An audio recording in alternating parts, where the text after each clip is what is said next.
নমস্কার বন্ধুরা, আজ আমি আবার একটা রেসিপি আপনাদের সাথে শেয়ার করতে চলেছি। নরম সফট দক্ষিণ কলকাতার বিখ্যাত সেই ঢাকাই পরোটা। তো আপনারা প্রথম থেকে পুরো ভিডিওটা শেষ পর্যন্ত দেখতে থাকুন। চলুন তাহলে শুরু করি। তো দেখুন বন্ধুরা, তার জন্য এখানে আমি নিয়েছি 1 বাটি ময়দা আমি আগে থেকেই ভালোভাবে চেলে নিয়েছি। তো আপনারাও ময়দা চেলে নেবেন, ময়লায় অনেক সময় পোকা থাকে। তো দেখুন বন্ধুরা, দিলাম স্বাদ মতো লবণ আর ময়াম দিচ্ছি আমি। লবণটা ভালোভাবে মাখিয়ে নিলাম আর এই দেখুন ময়াম দিয়ে দিচ্ছি 2-3 থেকে 4 চামচ। ময়দার পরিমাণ অনুযায়ী ময়াম দিতে হবে। তো এখন ময়াম ভালোভাবে ময়দার সাথে মেখে নিচ্ছি।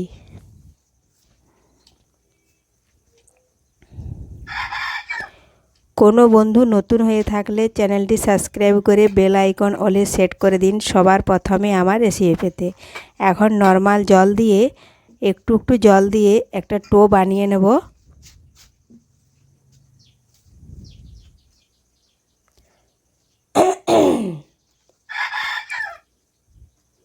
একেবারে সমস্ত জল দেব না, তাহলে পাতলা হয়ে যেতে পারে। এই জন্য একটু জল দিয়ে ডোটা বানিয়ে নিচ্ছি। রেসিপিটি বানানো খুবই সহজ, একবার দেখলে আপনারাও বাড়িতে যে কেউ বানিয়ে নিতে পারবেন।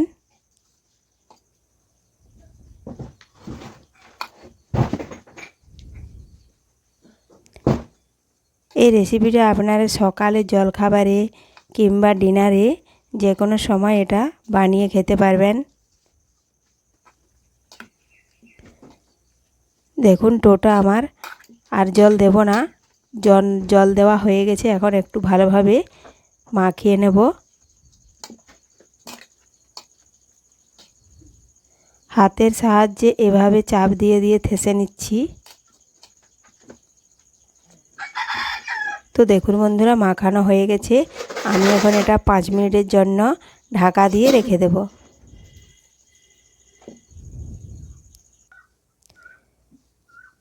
তো ফিরে এলাম বন্ধুরা 5 মিনিট পর। ঢাকা তুলে নিয়েছি, দেখুন কতটাই সফট হয়েছে। আর আমি ঢাকা খুলে আবারও একটু ঠেসে নিচ্ছি। এখন আমি দেখুন এই চাকির সাহায্যে এইভাবে রোল করে কয়েকটা ভাগে আমি ভাগ করে নিচ্ছি। যেভাবে আমরা রুটির লেচি কাটি সেইভাবে কেটে নিচ্ছি।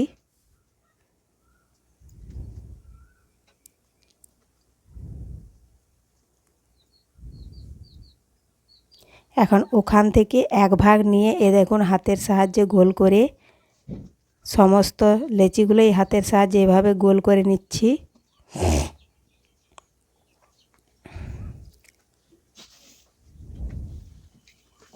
এখন একটা লেচি দেখুন একটু এপাশ ওপাশ তেল মাখিয়ে বেলে নেব।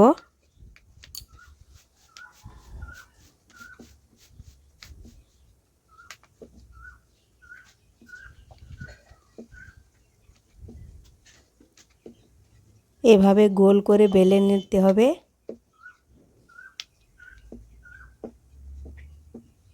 তো দেখুন বন্ধুরা, বেলে নিয়েছি। এখন ওপরে আবারও সাদা তেল মাখিয়ে দেব। এভাবে সাদা তেল মাখিয়ে তেল মাখানো হয়ে গেলেই শুকনো ময়দা এর উপরে ছড়িয়ে দিয়ে আবার ময়দাটাও মাখিয়ে নেব। এর উপরে এভাবে হাত দিয়ে মাখিয়ে নেব। এরপর খুরপি দিয়ে মাঝ বরাবর একটু কেটে নিলাম, দিয়ে এইভাবে পাট করে মুড়ে নিব।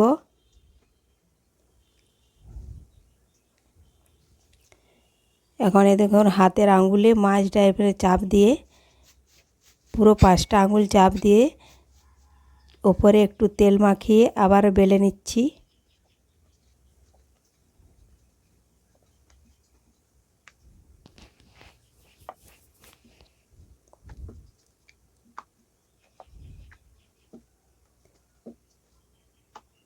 দেখুন এইভাবে সমস্ত পরোটাগুলাই বেলে নেব।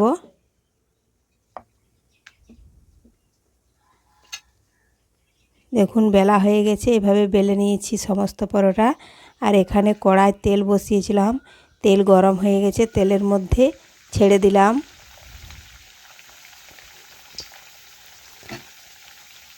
এখন এক পাশ ভাজা হওয়া পর্যন্ত অপেক্ষা করছি।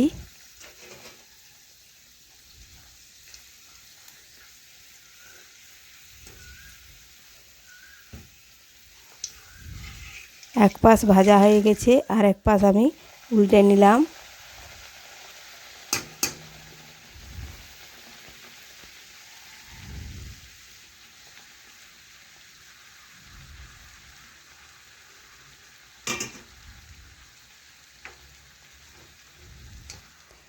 এইভাবে দুপাশেই আমি ভেজে নেব। দেখুন সমস্ত পরোটাগুলাই ভেজে নিয়েছি। তো এইভাবে আপনারাও খুব সহজে বাড়িতে বানিয়ে নিতে পারবেন দক্ষিণ কলকাতার বিখ্যাত ঢাকাই পরোটা। এটা এখন ছোলার ডাল কিংবা চানা ডাল দিয়ে কিংবা আলুর তরকারি দিয়ে এখন খেতে পারবেন। তো নমস্কার বন্ধুরা, আজকে আমার রেসিপি ভালো লাগলে লাইক ও শেয়ার করতে ভুলবেন না। ধন্যবাদ।